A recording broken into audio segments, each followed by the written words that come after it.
Bueno, bienvenidos a esta quinta clase de filosofía. La semana pasada veíamos una introducción hacia lo que era la ética y yo les anticipaba de alguna manera que íbamos a empezar a ver diferentes posturas éticas. O sea, el desarrollo de diferentes autores en filosofía sobre qué es la ética. La primera ética que vamos a ver específica es la ética socrática. Y pusimos socrática entre comillas porque dentro de la propia filosofía la existencia de Sócrates o la atribución de los pensamientos que vamos a ver ahora a Sócrates es discutida.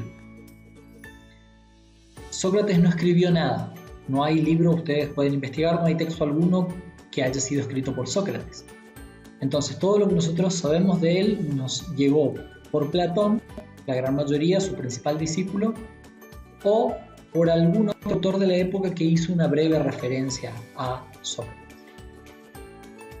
Esto hace que todo lo que sepamos acá, por eso está entre comillas, se le atribuya de una manera indirecta a Sócrates. Hay autores dentro de la que es la historia o el revisionismo histórico en filosofía que afirman que en realidad el Sócrates que nosotros conocemos a través de estas ideas no es más que una representación del propio pensamiento de Platón, de su discípulo. De hecho, lo que vamos a estudiar ahora de ética nos llega a nosotros a través de los diálogos platónicos, por eso es que se lo ve más como un personaje platónico incluso que como una existencia propia. Pero la gran mayoría de autores en filosofía concuerdan en que Sócrates existió y que se puede diferenciar a partir de los diálogos platónicos cuáles eran las ideas de Sócrates de las de Platón. Por eso presentamos esto como ética socrática y los manuales de filosofía. Esto es un principio que está extraído, por ejemplo, del manual de Francinetti de Gallo, Filosofía esa búsqueda reflexiva, y que en ese mismo manual ustedes lo van a encontrar como ética socrática. Básicamente hay determinados principios sobre los cuales versa la ética socrática. Hay tres que son importantes, que son la superioridad del vivir bien por sobre el mero vivir. Para Sócrates es mucho mejor, o a lo que tiene que apuntar el hombre es hacia un vivir que vaya acorde a su propia conciencia moral, su propia moralidad. Entonces, para él es mucho más virtuoso el hecho de vivir de acuerdo a lo que está bien, lo que está mal, a simplemente reaccionar a todo lo que nos llega como si no tuviéramos una idea de si lo que estamos haciendo está bien o está mal. En este caso siempre va a intentar que lo que hagamos esté bien. Va a hablar también de la valoración que tiene que hacer cada filósofo acerca de lo que es la virtud. Y va a hablar de la virtud. Después veremos por qué dice esto en este término, precisamente. Y lo último es el rechazo a la injusticia. Para Sócrates se debe rechazar todo tipo de injusticia, incluso cuando la injusticia no sea a propósito, no sea accidental. Si nosotros cometemos una injusticia con alguien, debemos de alguna manera intentar resarcirlo por más que no hayamos tenido la intención de hacerle daño, ¿sí?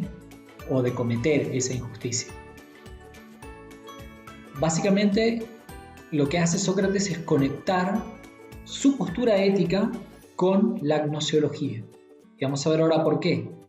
Sócrates utiliza un principio que básicamente sienta la pauta de que nadie puede hacer algo mal, nadie obra mal porque quiere obrar mal. Básicamente lo que dice Sócrates es que toda persona que actúa mal por ignorancia. Tienen el texto que dice: yo no creo que nadie entre los sabios admita que alguien incurra en culpas por su propia voluntad, ni que espontáneamente se haga culpable de acciones feas y malas, pues sabe que todos los que llevan a cabo acciones feas y malas las cumplen sin querer. A ver, Sócrates no está llamando a nadie de tonto. Es decir, no es que, ay, pobrecito, no sabía, sino que lo que él va a decir es que o esa persona, por ejemplo, ahora está muy de moda la problemática en diferentes series, van a ver de que alguien hace algo malo porque fue educado de una manera incorrecta y no había alguien para que le oriente moralmente. O la otra, que esa persona tiene una escala de valores invertida. ¿Qué quiere decir esto? Que piensa que por algún motivo secundario lo que está haciendo está bien. Sabe que está mal en esencia, pero lo justifica desde otro punto de vista. Entonces, En esencia, alguien puede saber que fumar, por ejemplo, está mal, pero lo justifica diciendo, pero a mí me tranquiliza. Y básicamente con eso invierte la escala de valores, intentando poner algo que está mal como si estuviera bien, basado en, diría Sócrates, la ignorancia, porque él a esta cuestión de no tener bien en claro qué es lo que está bien y lo que está mal lo llama directamente ignorancia. Entonces, si ya asentamos de que las personas solo hacen mal cuando ignoran en profundidad algo, o en este caso cuando tienen invertida la escala de valores, pero que en esencia para Sócrates es lo mismo, ignorar que no poder discernir bien qué está bien y qué está mal, va a decir Sócrates, lo que a nosotros nos va a impulsar por el buen camino y lo que nosotros tenemos que buscar, por eso les decía que está conectado con la gnoseología. Si no me entienden bien o no me siguen qué es gnoseología, vayan al cuadro de disciplinas filosóficas. Ya es la segunda de la que estamos hablando, empezamos hablando de la ética, ahora de la teoría del conocimiento o gnoseología. Va a decir Sócrates, lo que tenemos que hacer es buscar el conocimiento. Va a decir él, la ciencia o el conocimiento, recuerden que para los griegos, ciencia era todo saber de aquellos primeros principios o primeras causas que estaba bien fundamentado y argumentado. No es el concepto de ciencia que ustedes habrán visto el año pasado en metodología de la investigación, es un concepto distinto. Dice él, la ciencia es una cosa bella, capaz de dominar al hombre de manera que si uno sabe qué es el bien y qué es el mal, no puede ser vencido por nada ni obrar de manera distinta, sino que la sola sabiduría basta para ayudar al hombre. Entonces, básicamente, siempre que nosotros sepamos, tengamos el conocimiento fehaciente de qué es lo que hace que una cosa sea mala, no podemos incurrir en ella, a decir Sócrates en un primer momento. Y habrá gente que le va a argumentar, pero hay gente que sabe que fumar está mal y que fuma igual. ¿Cómo argumentas eso? Sócrates va a decir de que en ese caso, esto se debe a una debilidad de carácter. Quien se halla, dice Sócrates, bajo el dominio de los placeres sensuales y llegó a ser por ellos impotente para hacerlo mejor, sirve a la peor esclavitud. ¿Qué diferencia hay entre un intemperante, aquel que no tiene carácter o temperamento, y el animal más incapaz de ciencia, es decir, más incapaz de saber? Una pregunta que básicamente nos guía hacia esta cuestión, ¿no? De decir, ¿qué diferencia hay entre él y cualquier animal que no es capaz de lograr conocimiento? Si en realidad no puede obrar bien por el solo juicio. Seguimos siempre a lo mismo. El obrar bien y el conocimiento están conectados, no se pueden disociar en Sócrates. Es algo fundamental.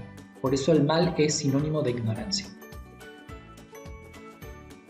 Después de eso, lo que vamos a ver un poco es que Sócrates, a diferencia de otros autores, habla, como les dije antes, de la virtud. Una sola virtud. Va a haber autores que van a hablar de virtudes. En Sócrates no es así. Sócrates no diferencia, por ejemplo, a la virtud de aquel que es sincero, a la virtud de aquel que es justo, o a la virtud de aquel, digamos, que es amable. Sócrates va a decir que no pueden haber miles de virtudes. Hay una sola virtud que es la actitud que a nosotros nos predispone a hacer las cosas de la manera correcta. El hombre virtuoso es el que hace las cosas de la manera correcta, por conocimiento, pero de la manera correcta. Entonces, la virtud, al ser una disposición interior, no hay disposiciones para ser justo y para ser bueno y para diferentes cosas. Hay una sola predisposición para hacer las cosas bien o para hacer las cosas mal.